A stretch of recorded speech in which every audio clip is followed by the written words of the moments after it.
All right, that felt pretty good.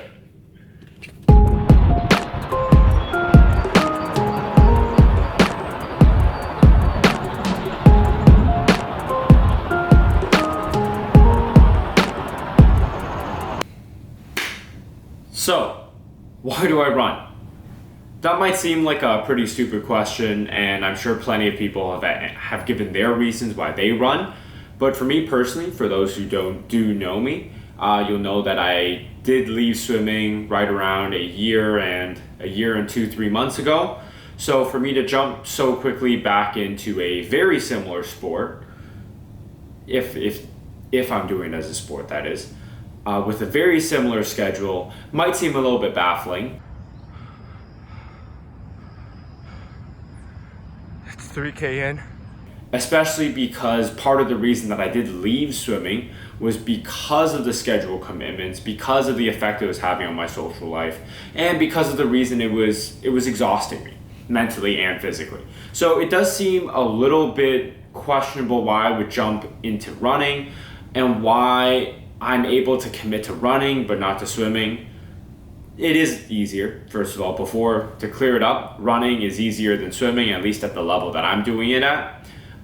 One thing I'm pretty excited about today is that I finally got the channel artwork done for this vlog channel, partially because I didn't know I was gonna do it until Thursday, but you can see it behind me and it's probably on the channel already. Nice little gray background. We got the couch set in there, which half of the shots are on, but it's a start and hopefully this channel keeps on growing. I am very much an amateur runner, and I was very much not a completely amateur swimmer. So, two different levels here.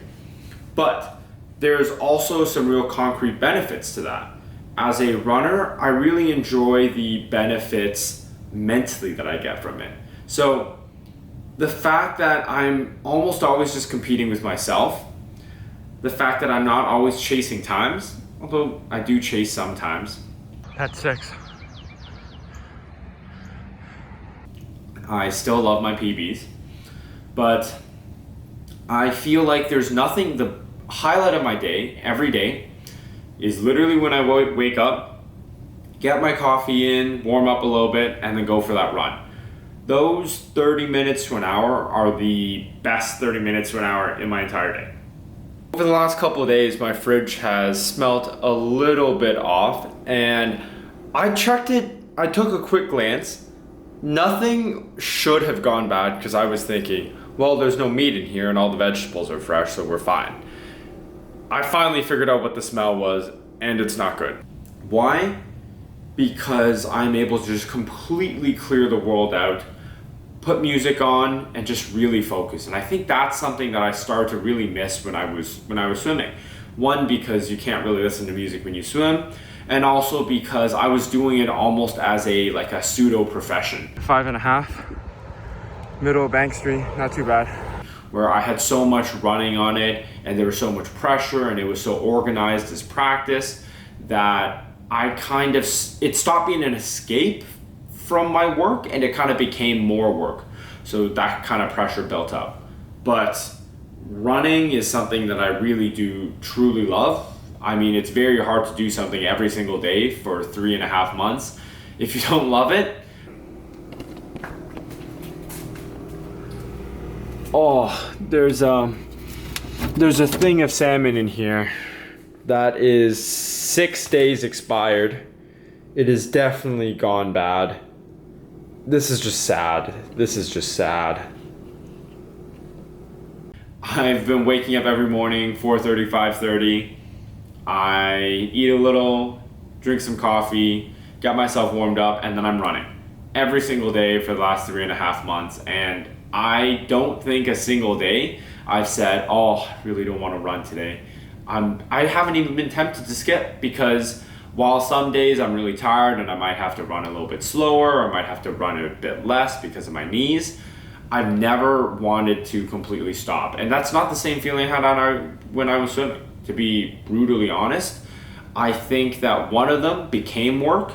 And we're back on Preston. And one of them is an escape from work. I I wish I was able to pinpoint it more, but the fact that I was able to find that escape, I'm so thankful for, especially because for a lot of people, that escape is lifting, and that just doesn't exist anymore right now with all the gyms closed down. I know for me, I always was a fan of lifting. I still am, and I can't wait until the gyms are open again so I can really get my full schedule in. At that point, it'll be really great. Honestly, figuring out that the salmon was gone and then I had no meat, that might have actually been the best thing that happened to me today, because that was finally the motivation I needed to actually run out there and buy proper groceries. Since I got back from Toronto, I've kind of been slacking a little bit. I've always been telling myself, oh, Terry, you can wait another day. It's not that bad. It's not that bad. You can just, there's some food here. You can almost make a meal. But Closing stretches now, we're back on Gladstone. almost make a meal is not a meal, as I have learned many times through a quarantine.